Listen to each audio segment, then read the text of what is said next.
Hello friends, मैं आरती यादव आपके अपने YouTube channel biology with Aarti Yadav में आप सभी लोगों का हार्दिक अभिनंदन करती हूँ और इसी के साथ साथ आप सभी को हमारा नमस्कार। तो आज की क्लास में हम आपको बहुत ही इम्पोर्टेंट क्वेश्चन सॉल्व कराने वाली हूँ। जैसा कि आप सभी स्टूडेंट्स को मालूम है, आपकी सुबह टाइम टॉप 1000 क्वेश्चंस की सीरीज इस टाइम चल रही है।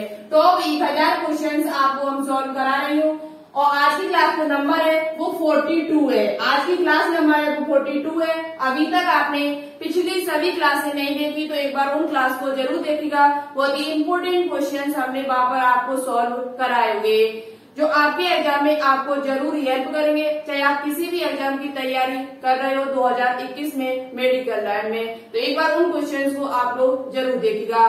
तो आज की क्लास में हम आपको, जैसा कि आप सभी स्टूडेंट्स को मालूम है पहले से, कि कल शाम की टाइम जो बायोलॉजी की टॉपिक वाइज हमारी क्लास चलती है उसमें हमने आपको फाइलम आर्थ्रोपोडा फिनिश किया है। फाइलम आर्थ्रोपोडा को हमने पूरा डिटेल से फिनिश किया कल। तो आज हम आपके लिए उसी से बनने वाले जो भी मोस्ट इम्पोर्टेंट क्वेश्चंस होंगे वो सभी क्वेश्चंस आज की क्लास में हम लेकर आए हुए। किससे? आर्थ्रोपोडा से। तो आज की क्लास आप लोग कंप्लीट जरूर देखें और साथ ही साथ ये चेक करें कि आपका आर्थ्रोपोडा जो टॉपिक है वो क्लियर अच्छी तरीके से हुआ या नहीं हुआ है। तो आज की क्लास को कंप्लीट देखिएगा और साथ ही साथ एक बात आपसे ओनली बोलना चाहती हूँ कि अभी हमारे चैनल से जुड़े हुए न्यू तो प्लीज इस चैनल को सब्सक्राइब करके बेल आइकन को प्रेस ऑल पर क्लिक जरूर कर लें, क्योंकि अब आपको इस चैनल पर जल्द ही लाइव क्लास मिलने लगेगी। तो आप लोग एक काम जरूर कर लीजिएगा, जिन स्टूडेंट ने ऑल पर क्लिक नहीं किया है तो ऑल पर क्लिक जरूर कर लें, क्योंकि जैसे ही हम लाइव क्लास जब भी डालेंगे तो आपके पास नोटिफिकेशन जाएगा। तो सब्सक्राइब करने के साथ साथ ऑल पर क्लिक जरूर कर लेना। जो भी न्यू स्टूडेंट्स हमसे जुड़े हुए हैं तो ज्यादा से ज्यादा इस वीडियो को शेयर करें, जिससे और भी स्टूडेंट्स लाइव क्लास में जुड़ सके। जल्द ही अब आपकी लाइव क्लास स्टार्ट होगी, ठीक है? तो क्वेश्चंस अच्छे लगे तो प्लीज इस वीडियो को लास्ट में लाइक करके जरूर जाइएगा। शेयर करें, लाइक करें ज्यादा से ज्यादा और चैनल को अभी तक आपने सब्सक्राइब न किया हो तो एक बार सब्सक्राइब करके बेल आइकन को प्रेस ऑल पर क्लिक जरूर कर लें। चलिए तो आज के क्वेश्चंस पर चर्चा करते हैं। बहुत ही इम्पोर्टेंट क्वेश्चंस आज हम आपके लिए लेकर आई हूँ। लगातार हमारे साथ इस क्लास को देखते रहना और अपने आप को चेक करना कि आपका आर्थ्रोपोडा जो टॉपिक है वो अच्छी तरीके से क्लियर हुआ या नहीं हुआ। आर्थ्रोपोडा जो टॉपिक है बहुत ही इम्पोर्टेंट टॉपिक है, यहाँ से एग्जाम में क्वेश्चन पूछे जा चुके हैं। तो चलिए बात करते हैं। आज का क्वेश्चन नंबर 713 है। ये क्वेश्चन हमने आपको होमवर्क में दिया हुआ था कल की क्लास में। तो सबसे पहले इस क्वेश्चन पर चर्चा कर लेती हूँ थोड़ा। मूंगफली किस कुल का पौधा है? मूंगफली जो आपका होता है वो किस कुल का पौधा है? फेबेसी कुल का, क्रूसीफेरी का, मालवेसी का या ग्रेमनी कुल का है? तो देखो ये जो मूंगफली होता है वो आपका फेबेसी कुल का पादप है। किसका? फेबेसी कुल का पादप है। मूंगफली का जो कुल है वो आपका क्या है? वो आपका है फेबेसी कुल का पादप है। ये किस कुल का पादप है? फेबेसी कुल का पादप है। ऑप्शन नंबर जो ए होगा वो इस क्वेश्चन का राइट आंसर होगा। क्रूसीफेरी में आपकी सरसों आती है, मालवेसी में गुड़हल जैसे किया जाता है, ग्रेमनी में आपका गेहूं आता है, ठीक है? अब बात कर लेते हैं कि इस क्वेश्चन का आंसर राइट किस स्टूडेंट ने दिया हमारे। तो देखो इस क्वेश्चन का जो राइट आंसर हमारे पास सबसे पहले आया था वो आभा यादव जी, ज्योति राजपूत जी और अनुराधा मौर्य, हिमांशी, आरजू शर्मा, इन स्टूडेंट ने इसका राइट आंसर दिया है। ज्यादा से ज्यादा कोशिश आप लोग ये किया करो, एक बार क्वेश्चन का आंसर जरूर बता दिया करो। जितने भी स्टूडेंट्स वीडियो को देखते हैं सभी लोग क्वेश्चन का आंसर जरूर दे दिया करो। ज्यादा नहीं हम कहते, आप पूरा नाम लिखो, सिर्फ ऑप्शन लिख दिया करो कौन सा ऑप्शन राइट है, जिससे हमें भी पता चलता है कि हाँ आप लोग तैयारी तो करते हो। हमें पता है आप लोग अच्छी तरीके से तैयारी कर रहे हैं 2021 के लिए, लेकिन एक बार आंसर जरूर दे दिया करो, जिससे हमें भी पता चले कि हाँ आप लोग कैसी तैयारी, अच्छी तैयारी चल रही, कैसी तैयारी आपकी चल रही। क्वेश्चन का आंसर जब आप सही देते हैं तो हमें पता चलता है कि हाँ आप लोगों की तैयारी सही चल रही है। कुछ स्टूडेंट ने उसका गलत भी आंसर दिया, इसका देख लेना एक बार अपना। इस क्वेश्चन का आंसर कुछ स्टूडेंट ने गलत भी दिया हुआ है, ठीक है? तो वो स्टूडेंट्स अपना आंसर जरूर चेक कर लें। आज के क्वेश्चन पर चर्चा करते हैं। 721 वेरी इंपोर्टेंट क्वेश्चन है। निम्न में से किस आर्थ्रोपोडा जंतु को जीवित जीवाश्म कहा जाता है? इस क्वेश्चन को हमने कल की टॉपिक वाली क्लास में आपको नहीं बताया है, तो इस क्वेश्चन को आप लोग नोटबुक में नोट डाउन जरूर कर लेना। हमने आपसे बोला हुआ था कि यदि वहां पर कोई क्वेश्चन छूट जाता है बाई चांस तो उस क्वेश्चन को हम आपको सुबह की क्लास में करा देंगे, ठीक है। तो भाई हम क्वेश्चन आपके लिए लेकर आए, निम्न में से किस आर्थ्रोपोडा जंतु को जीवित जीवाश्म कहा जाता है? लोकस्ट को, लिमुलस को, या किंग क्रैब को, या बी और सी दोनों को ही? बी और सी दोनों को ही। तो देखो किस जंतु को जीवित जीवाश्म कहा जाता है? किस जंतु को जीवित जीवाश्म कहा जाता है? तो देखो लोकस्ट का मतलब होता है टिड्डा, टिड्डा तो भी जीवित जीवाश्म हुआ नहीं। लोकस्ट का मतलब क्या होता है? टिड्डा होता है। और टिड्डा आपका किस संघ के अंतर्गत आता है? तो टिड्डा आपका संघ आर्थ्रोपोडा के अंतर्गत आता है, ठीक है। किस वर्ग में रखा है आप लोग क्लास देखिए, आपको पता चल जाएगा। बात करते हैं ये जीवित जीवाश्म किसे कहा जाता है? तो देखो लिमुलस, जो लिमुलस ये आपका लिखा हुआ ऑप्शन नंबर बी में, इसे ही जीवित जीवाश्म कहा जाता है। लेकिन लिमुलस का एक दूसरा नाम भी है आपका किंग क्रैब। लिमुलस को किंग क्रैब के नाम से भी जाना जाता है। तो इसलिए आपका ऑप्शन ना तो बी होगा ना सी होगा, ऑप्शन नंबर जो डी होगा वो इस क्वेश्चन का राइट आंसर होगा। बी और सी दोनों ही सही है। लिमुलस को ही हम किंग क्रैब के नाम से जानते हैं। ये आपका एक जीवित जीवाश्म है, आर्थ्रोपोडा के अंतर्गत आने वाला एक जीव है जिसे जीवित जीवाश्म कहा जाता है, ठीक है। तो ऑप्शन नंबर जो डी होगा वो इस क्वेश्चन का राइट आंसर होगा। जीवाश्म का अध्ययन किसमें किया जाता है? तो पैलियोंटोलॉजी में किया जाता है। जीवाश्म विज्ञान के जनक किसे कहा जाता है? तो बीरबल को कहा जाता है, ठीक है। तो इसका ऑप्शन नंबर जो डी होगा वो राइट आंसर होगा। बात करते हैं क्वेश्चन नंबर 722, निम्न में से कौन सा आर्थ्रोपोड आर्थिक रूप से महत्वपूर्ण है? ऐसा कौन सा आर्थ्रोपोड है जो आर्थिक रूप से, यानी कि जो जिससे हमें पैसा हम जिससे कमा सकते हैं, धन कमा सकते हैं, ऐसा कौन सा आर्थ्रोपोड है जो आपका आर्थिक रूप से महत्वपूर्ण है? बोमिकस, एपस, लेसिफर या सभी? तो देखो हम आपको बता देते हैं, बोमिकस का मतलब होता है, हमने कल भी आपको बताया था, बोमिकस मोराई। बोमिकस मोराई ये रेशम कीट का वैज्ञानिक नाम है। तो ये तो आपका रेशम है, रेशम कीट से आप रुपए कमा सकते हो, रेशम से धागा निकलेगा, उससे बेच कर रुपए कमा सकते हैं। तो आर्थिक रूप से ये हमारे लिए इम्पोर्टेंट है। अब बात करते हैं एपिस। तो एपिस इंडिका ये मधुमक्खी है, मधुमक्खी से भी हम पैसा पैदा कर सकते हैं, रुपए पैदा कर सकते हैं। तो ये भी एक हमारे लिए आर्थ्रोपोडा का सदस्य है। और एपिस भी मधुमक्खी जो किसके अंतर्गत आता है? मधुमक्खी जो आपका है, मक्खी है, घरेलू मक्खी, ये सभी हमारे किसके अंतर्गत आती है? तो ये हमारे आर्थ्रोपोडा के अंतर्गत आती है। तो एपस भी आपका हुआ है। अब बात करते हैं लेसिफर क्या होता है? तो लेसिफर को हम लाख कीट कहते हैं, लाख कीट। आपने देखा होगा चूड़ियां जो होती है उनमें जो साड़ियां होती है उनमें लाख लगी होती है। क्या लगी होती है? लाख। और जो लाख जो पैदा होती है वो उत्पादित की जाती है, वो किसके द्वारा की जाती है? लाख कीट के द्वारा, जिसे हम लेसिफर भी कहते हैं। क्या कहते हैं? लेसिफर के नाम से इसे जाना जाता है, उसका वैज्ञानिक नाम है लेसिफर। तो आपके तीनों ही है जो आर्थिक रूप से महत्वपूर्ण है, बोमिकस, एपस, लेसिफर। लेसिफर जो आपका है ये याद कर लेना, लाख कीट होता है, लाख कीट जिसे लाख पैदा की जाती है। तो ऑप्शन नंबर जो डी होगा वो इस क्वेश्चन का राइट आंसर होगा। सभी ही आपके आर्थिक रूप से महत्वपूर्ण है। बहुत ही अच्छा क्वेश्चन है, इस क्वेश्चन को नोटबुक पे नोट डाउन जरूर करना। बात करते हैं क्वेश्चन नंबर 723, आर्थ्रोपोडा के सदस्यों का शरीर कितने भागों में बांटा जा सकता है? हमने कल वाली वीडियो में बताया भी था कि आर्थ्रोपोडा के सदस्यों का जो शरीर है वो 3 भागों में बांटा जा सकता है। कितने भागों में? 3 भागों में बांटा जा सकता है। सिर, वक्ष यानी कि थोरैक्स, और तीसरा आता है उदर यानी कि एब्डोमेन। तो ये 3 भागों में बांटा जा सकता है। आर्थ्रोपोडा के जितने भी सदस्य उनके शरीर को 3 भागों में बांटा जा सकता है, सिर, हेड, वक्ष, थोरैक्स, उदर और एब्डोमेन, ठीक है। तो कितने भागों में बांटा जा सकता है? 3 भागों में। ऑप्शन नंबर जो बी होगा वो इस क्वेश्चन का राइट आंसर होगा। ऑप्शन नंबर जो बी होगा वो इस क्वेश्चन का राइट आंसर होगा। 3 भागों में बांटा जा सकता है। ऑप्शन नंबर, बात करते क्वेश्चन नंबर 724, निम्न में से सबसे कम किस संघ की जातियां हैं? निम्न में से सबसे कम किस संघ की जातियां हैं? तो देखो यहाँ से हम आपको 2 क्वेश्चन बताती हूँ जो बहुत ही इंपोर्टेंट क्वेश्चन है। सबसे कम जातियां आपसे पूछा है संघ में, किसमें? संघ में। तो ये आपके टीनोफोरा की होती है। संघ टीनोफोरा जो आपका है उसमें सबसे कम जातियां होती है। कैसी? सबसे कम। और बात कर ली जाए कि सबसे अधिक किसमें होती है, तो सबसे अधिक आपकी आर्थ्रोपोडा में होती है। किसमें होती है?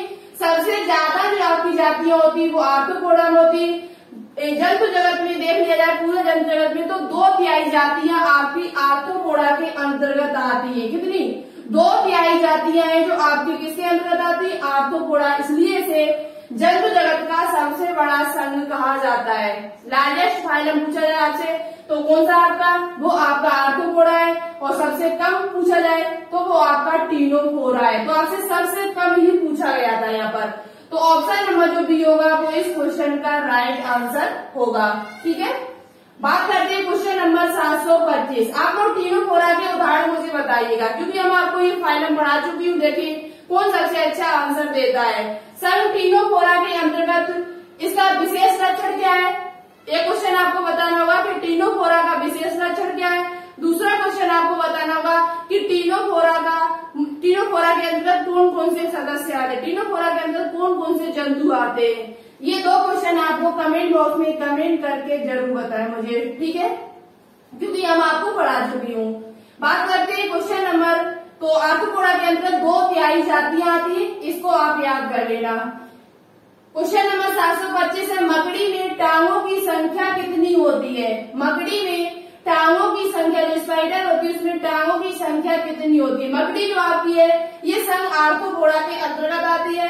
3 जोड़ी, 4 जोड़ी, 6 जोड़ी या 2 जोड़ी? तो देखो याद कर लेना अच्छी तरीके से, मकड़ी में टांगों की संख्या 4 जोड़ी होती है। कितनी होती है? 4 जोड़ी, मतलब कि 8 पैर होते हैं। कितने पैर होते हैं? 8 पैर होते हैं। तो ऑप्शन नंबर जो बी होगा वो इस क्वेश्चन का राइट आंसर होगा। ऑप्शन नंबर जो बी है वो इस क्वेश्चन का राइट आंसर है। बात करते हैं आगे के क्वेश्चन। आगे के जो क्वेश्चन है बहुत ही इम्पोर्टेंट क्वेश्चन है, तो लगातार हमारे साथ इस सीरीज पर देखते रहना। ठीक है,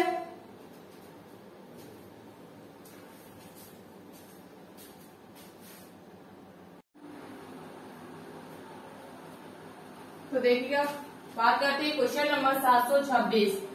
726 क्वेश्चन क्या है हमारा? देखो लाइट चलेगी तो थोड़ा आपको विजुअलिटी थोड़ा कम शायद हो सकती है, कम दिखाई दे थोड़ा, लेकिन कोशिश है हमारी आपको सही से दिखाई दे रहा होगा। ठीक है, कि क्वेश्चन नंबर है 726। लार्वावस्था में रखने वाले जंतु होते हैं। लार्वावस्था रखने वाले जंतु होते हैं। तिलचट्टा व घरेलू मक्खी, बहुत ही इंपोर्टेंट क्वेश्चन है ये। कॉकरोच व मधुमक्खी, घरेलू मक्खी व तितली, टिड्डा व ड्रैगन मक्खी।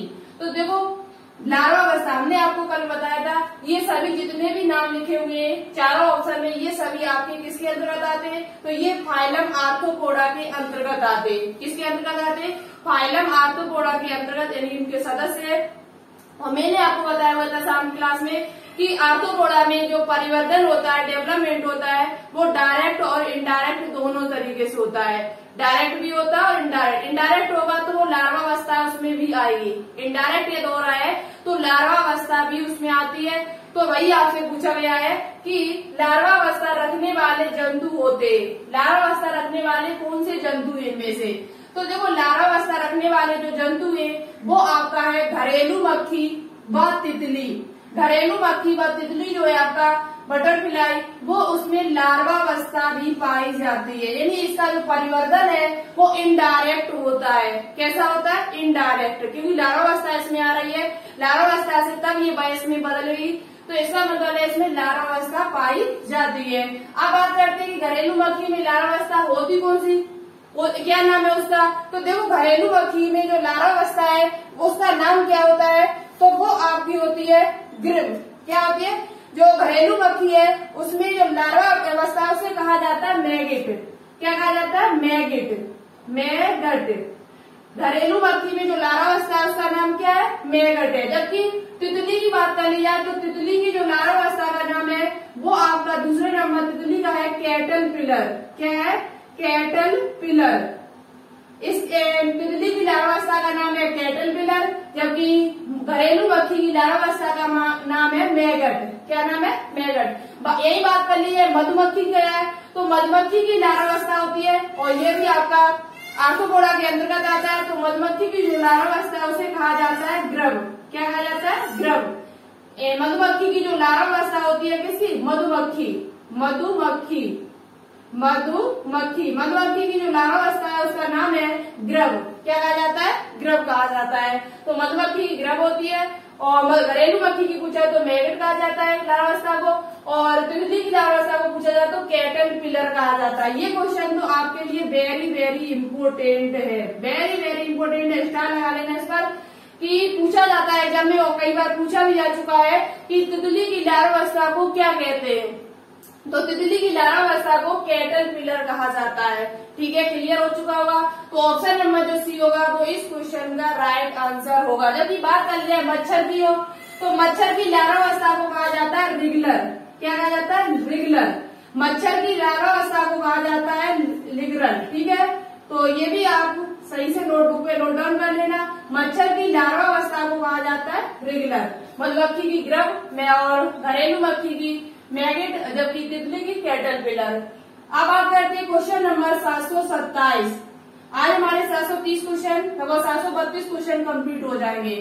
संघ आर्थ्रोपोडा के वर्ग के अंतर्गत मकड़ी को किसमें रखा गया है। संघ आर्थ्रोपोडा के वर्ग के अंतर्गत मकड़ी जो स्पाइडर होती है उसे किस वर्ग के अंतर्गत रखा गया है। इंसेक्टा, कैलिसरेटा, क्रेस्टेसिया या डिप्लोपोडा। तो देखो मकड़ी और बिच्छू, दो मकड़ी और आपका जो बिच्छू होता है, इन दोनों को आपका कैलिसरेटा वर्ग के अंतर्गत रखा गया है। हमने आपको कल वाली वीडियो में बताया भी था, आपको पता भी होगा पहले से, यदि आपने क्लास देखी होगी वो। तो देखो मकड़ी और उसके साथ साथ बिच्छू भी याद कर लेना। मकड़ी और जो बिच्छू होता है, इस मकड़ी और बिच्छू ये दोनों को ही किस वर्ग के अंतर्गत रखा गया, तो कैलिसरेटा वर्ग के अंतर्गत रखा गया है। किसके अंतर्गत रखा गया, कैलिसरेटा वर्ग के अंतर्गत इसे रखा गया। तो ऑप्शन नंबर जो बी होगा वो राइट आंसर होगा। बात करते हैं क्वेश्चन नंबर 728। आर्थ्रोपोडा जंतुओं में हल्का नीला रुधिर किसके कारण हो जाता है। हल्का नीला रुधिर किसके कारण हो जाता है, पोरफायरन, हीमोसाइनिन, हीमन या हीमोग्लोबिन। तो देखो हमने आपको बताया था पोरफायरन का मतलब क्या होता है, केचुए का जब भूरा रंग होता है वो पोरफायरन के कारण होता है। ये हमने कल की क्लास में आपको शायद बताया हुआ था। केचुए का जो भूरा रंग होता है वो किसके कारण होता है, पोरफायरन के कारण होता है, पोरफायरन। हीमोग्लोबिन के कारण क्या होगा, लाल होगा, जबकि पूछा गया है हल्का नीला। तो हीमोसाइनिन के कारण होता है, किसके कारण होता है, हीमोसाइनिन बढ़त के कारण आर्थ्रोपोडा जंतुओं का जो हल्का नीला रंग है वो हीमोसाइनिन के कारण होता है। ऑप्शन नंबर जो बी होगा वो राइट आंसर होगा। बात करते हैं क्वेश्चन नंबर 729। निम्न में से किसमें बुक लंग्स पाए जाते हैं। वेरी वेरी इंपोर्टेंट क्वेश्चन है ये आपके लिए। निम्न में से किसमें बुक लंग्स पाए जाते हैं, कॉकरोच, प्रॉन, लिमलस, बिच्छू और मकड़ी।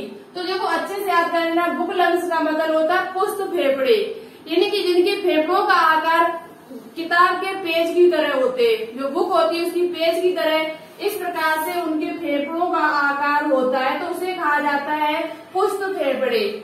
क्या कहा जाता है, पुष्ट फेफड़े या बुक लंग्स कहा जाता है, पुस्तक फेफड़े कह सकते हो। ठीक है, तो बुक लंग्स किसमें पाए जाते हैं, तो वो आपके बिच्छू और मकड़ी में पाए जाते हैं। बिच्छू और जो मकड़ी है ये कैलिसरेटा के अंतर्गत आते हैं और इनमें आपके बुक लंग्स पाए जाते हैं। तो ऑप्शन नंबर जो डी होगा वो राइट आंसर होगा। अच्छे से याद कर लेना, बहुत ही इंपोर्टेंट क्वेश्चन है। बात करते हैं क्वेश्चन नंबर 730। आर्थ्रोपोडा में उत्सर्जन होता है, बहुत ही अच्छा क्वेश्चन है ये भी। आर्थ्रोपोडा में उत्सर्जन होता है, तो आप एकदम पे क्वेश्चन देखेंगे और वैसे ही टिक कर देंगे, अरे मेल पीगियन नलिकाएं होती है। क्या होती है, मेल पीगियन नलिका इसमें उत्सर्जन के लिए होता है और टिक भी कर देंगे। लेकिन ध्यान रखें इस बात का कि आर्थ्रोपोडा में जो उत्सर्जन होता है वो मेल पीगियन नलिका के द्वारा तो होता ही है, लेकिन इन ग्रंथियों को, इन नलिका को ग्रीन ग्रंथियां भी कहा जाता है, कॉक्सल ग्रंथियां भी कहा जाता है, बिच्छू कॉक्सल कहा जाता है। तो ये तीनों नाम से इसे जाना जाता है। मेलपीगियन नलिका इसे कहा जाता है, ग्रीन ग्रंथि भी कहा जाता है और कॉक्सल ग्रंथि भी कहा जाता है। इसे मेलपीगियन नलिका को ग्रीन ग्रंथि मतलब कि हरित ग्रंथि भी इसे कहते हैं। ग्रीन मीन्स क्या होता है, हरा। तो आपसे पूछा जा सकता है आर्थ्रोपोडा में उत्सर्जन किसके द्वारा होता है, तो आर्थ्रोपोडा में उत्सर्जन होता है वो मेलपीगियन नलिका के द्वारा होता है, जिसे ग्रीन ग्रंथि या कॉक्सल ग्रंथियों के नाम से भी जाना जाता है। इसलिए ऑप्शन नंबर जो डी डी होगा वो इस क्वेश्चन का राइट आंसर होगा। ऑप्शन नंबर जो डी है वो राइट आंसर रहेगा। चलिए बात करते हैं क्वेश्चन नंबर नेक्स्ट पर।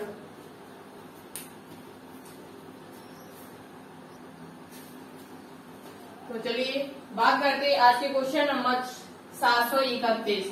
731 क्वेश्चन है हमारा कि आर्थ्रोपोडा में त्वचा किससे ढकी होती है। आर्थ्रोपोडा में त्वचा किससे ढकी होती है? अरेबिक पेशियों से, कैल्शियम युक्त घोल से, काइटिन युक्त उपचर्म से या श्लेष्म में से। तो हमने आपको बताया था कि आर्थ्रोपोडा में जो बाहरी त्वचा होती है उसमें काइटिन युक्त पदार्थ पाया जाता है। कौन सा पदार्थ? उसका जो बाहरी कंकाल होता है वो काइटिन का बना हुआ होता है। तो ऑप्शन नंबर जो सी होगा वो इस क्वेश्चन का राइट आंसर होगा। काइटिन युक्त उपचर्म से ढका हुआ होता है। ऑप्शन नंबर जो सी होगा वो इस क्वेश्चन का राइट आंसर होगा। अच्छा क्वेश्चन है बहुत ही। बात करते हैं क्वेश्चन नंबर 732। तिलचट्टे की देह गुहा कहलाती है। तिलचट्टा जो कॉकरोच होता है उसकी देह गुहा क्या है? बॉडी कैविटी जो होती है उसे क्या कहा जाता है? तो हमने आपको बताया था कि तिलचट्टा के जो अंदर की जो अंग है उनके जो सीलोम होती है उसमें रुधिर बहता है। क्या बहता है? रुधिर बहता है। जिस सीलोम में उसे हीमोसील कहा जाता है। उसे क्या कहा जाता है? हीमोसील कहा जाता है। तो तिलचट्टे की जो देह गुहा होती है या आर्थ्रोपोडा के सदस्यों की जो देह गुहा होती है उसे वैसे तो सीलोमेट कही जाती है, उसमें सीलोम पाई जाती है, लेकिन उसका नाम दिया गया है देह गुहा को हीमोसील। क्या कहा जाता है? हीमोसील, क्योंकि उनका रुधिर जो होता है जिस सीलों में बहता हुआ है रुधिर यहाँ पर उसे हीमोसील कहा जाता है। क्या कहा जाता है? हीमोसील। तो ऑप्शन नंबर जो बी होगा वो राइट आंसर होगा। हीमोसील कहा जाता है। जो तिलचट्टा होती है उसकी देह गुहा को हीमोसील कहा जाता है। क्या कहा जाता है? हीमोसील कहा जाता है। ऑप्शन नंबर जो बी होगा वो राइट आंसर होगा।